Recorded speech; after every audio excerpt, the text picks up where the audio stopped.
The silent call. The skies over Marin turned black with smoke as the Keldari warships descended through the atmosphere. The Maronians, tall, slender beings with iridescent skin that reflected the light of their 3 moons, were not warriors. Their civilization had flourished for millennia through art, science, and philosophy. Their cities were wonders of crystalline architecture that captured and transformed starlight into sustainable energy. But none of that mattered now as the Keldari ships rained destruction from above. In the central communications tower of Laris, the capital city, First Speaker Thilian's hands trembled as she activated the emergency beacon. Her normally luminous skin had dimmed to a pale blue, a sign of extreme distress among her people. "This is Marin, calling all allied worlds. We are under attack by unknown forces. Our cities are burning. Our people are dying. We have no weapons, no defenses. Please, if anyone can hear us, we need help." The message went out on all frequencies, encoded with universal translation markers, repeating over and over as the tower shook around them. Outside, citizens fled through the streets as buildings collapsed. The Keldari had no interest in conquest, only in the rare minerals that formed the bedrock of Marin's floating continents. Across the galaxy, the message reached the receivers of dozens of advanced civilizations. The Arcturian High Command received it and immediately classified it as a regional conflict outside jurisdiction. The Protean Federation acknowledged receipt and filed it away under pending diplomatic review. The Centauri Alliance discussed it briefly before deciding that intervention would violate their non-interference directives. They all had their reasons, good reasons, logical reasons. The Maronians weren't members of their defensive pacts. Marin was in a disputed territory. Intervention could trigger a wider conflict. But far away, at the edge of explored space, a small human vessel also picked up the signal. The UES Horizon wasn't a warship. It was a scientific exploration vessel with a crew of 38, mapping an uncharted sector under the authority of the United Earth Command. Captain Alina Reyes stood on the bridge, her dark eyes fixed on the screen as the message played again. "Can we verify this?" she asked, her voice tight. Lieutenant Commander Jackson nodded. "Signal authenticity is confirmed, Captain. It's coming from the Marin system, about 3 days' travel at maximum speed." 3 days, Alina repeated softly. She looked around at her crew, scientists, explorers, not soldiers. The Horizon carried minimal weapons, designed for defense only. "Get me Earth Command." The conversation with Command was brief and decisive. "Your orders are to maintain position and continue your mission, Captain." Admiral Chen's face was impassive on the screen. "We're aware of the Maronian situation. This is a complex geopolitical issue requiring diplomatic channels. With respect, Admiral, by the time diplomacy works, these people could be extinct." "That's not your concern, Captain. The Horizon is not equipped for combat operations. Stand down." After the transmission ended, Alina sat alone in her quarters, the recorded Maronian plea playing on a loop. The desperation in Thilian's voice haunted her. She thought of Earth's own history, of countless civilizations that had disappeared when no one came to their aid. 20 minutes later, she called her senior officers to the bridge. "I've been ordered to ignore the Maronian distress call," she said simply. "I'm going to disobey that order. Anyone who wants to register a formal objection can do so now, and I'll note it in the log." The silence that followed was her answer. "Plot a course for the Marin system, maximum speed," she told Jackson. "Dr. Alvarez, I need you to reconfigure our shields. They weren't designed for combat, but we need to make do. Chief Engineer Patel, see what you can do with our energy weapons." Maya Patel, the ship's brilliant young engineer, nodded. "I have some ideas, Captain." "I know this isn't what any of you signed up for," Alina continued. "But right now, we're the only ones answering this call. Let's show them what humanity stands for." The journey to Marin took 68 hours. They used that time to transform their scientific vessel into something that at least had a chance. Maya Patel worked miracles with the energy systems, sacrificing non-essential functions to strengthen the shields and weapons. Dr. Alvarez repurposed sensor arrays to confuse enemy targeting systems. When they dropped out of FTL at the edge of the Marin system, the devastation was immediately visible. Orbital stations were shattered. Debris clouds surrounded the planet. And above it all, 7 massive Keldari warships continued their methodical destruction. "They're detecting us," Jackson reported. "One ship is breaking formation to intercept."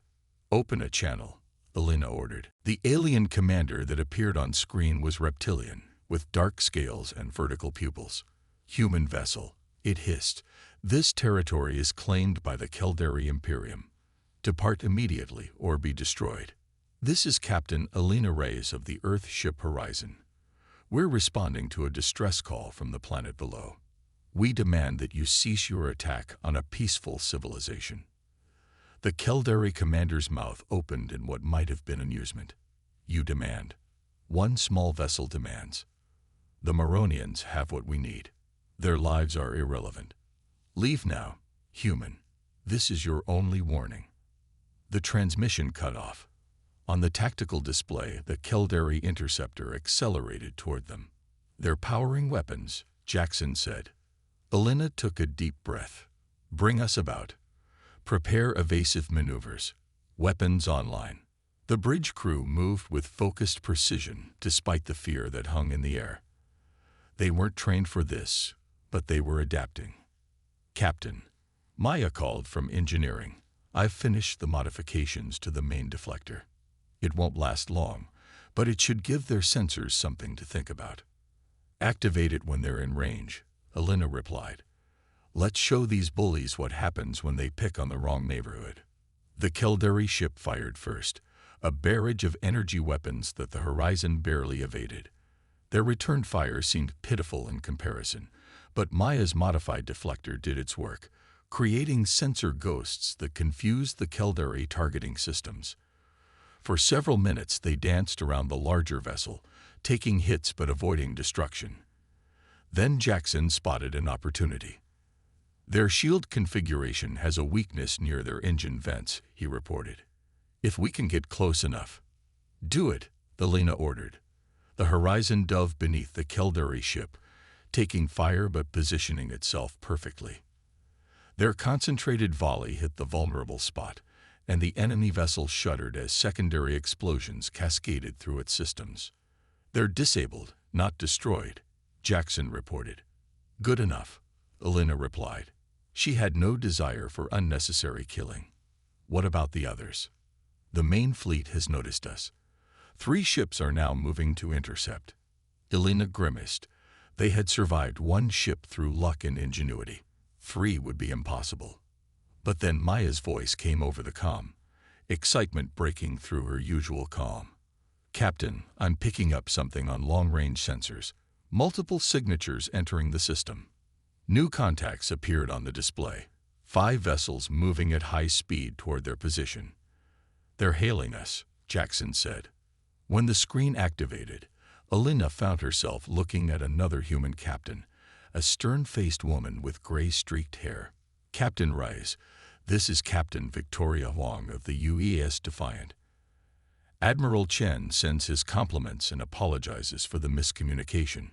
It seems your distress call relay reached Earth faster than expected. We've been dispatched to assist in the humanitarian mission to Marin." Elena understood immediately. There had been no miscommunication. This was Admiral Chen's way of supporting her insubordination while maintaining deniability. She had acted alone, officially against orders, but her action had given Earth Command the justification they needed to intervene. "Glad to see you, Captain Huang," Elena replied with a smile. The Maronians could use the help.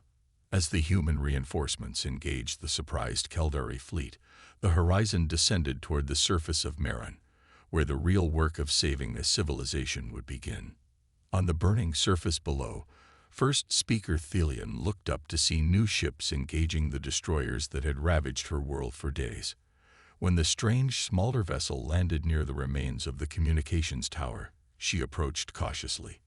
The beings that emerged were unlike any she had seen before, shorter than Maronians, with skin in various shades of brown and pink rather than blue. But when the leader stepped forward, hand extended in what must be a greeting gesture, Thelian felt hope for the first time since the attacks began. "I'm Captain Elena Reyes of Earth," the human said. "We heard your call." When humanity stands, 3 days after the Horizon's landing, the situation on Marin had transformed. The Keldari fleet was gone, not destroyed, but driven back. 2 human ships had been damaged in the engagement, but Captain Huang's tactical brilliance had forced the attackers to retreat after losing 3 of their 7 warships. On the surface, Elena's crew had established aid stations in 5 major population centers. Dr. Alvarez coordinated medical teams, adapting human treatments to Maronian physiology with remarkable success. The iridescent glow was returning to many Maronian skins, a sure sign of improving health among their people. In what remained of the capital city of Laris, Captain Elena Reyes walked alongside First Speaker Thelian through streets, now filled with a mixture of Maronians and humans working together to clear debris and rebuild essential infrastructure. "Your people arrived when no one else would," Thelian said, her melodic voice carrying the unique harmonics of Maronian speech. "The Arcturians, the Centauri, they'd all received our pleas. All chose to look away. Humans have a complicated history with standing by while others suffer," Elena replied. "We've learned some hard lessons about the cost of inaction." They reached a plaza where Chief Engineer Maya Patil was directing a team of humans and Maronians in the construction of a new power distribution hub. Maya's natural talent for innovation had blossomed in the crisis. She had studied Maronian technology, far more advanced than Earth's in many ways, and had already found ways to integrate it with human systems. "The crystalline energy matrices you use are incredible," Maya was explaining to a group of Maronian engineers. "By reconfiguring the lattice structure, we can increase efficiency by at least 30% and harden them against weapons like the ones the Keldari used." Maya sees possibilities where others see only problems, Elena told Thelian with pride. "It's a very human trait." "We noticed," Thelian replied. "Your people have surprised us at every turn. You were outnumbered and outgunned, yet you fought. You're scientists and explorers, not warriors, yet you stood against warships. Why?" Elena considered the question carefully. "Because it was right. Because we couldn't live with ourselves if we didn't try." From orbit came news that additional Earth vessels had arrived, not just military ships, but humanitarian crafts loaded with supplies, medical equipment, and construction materials.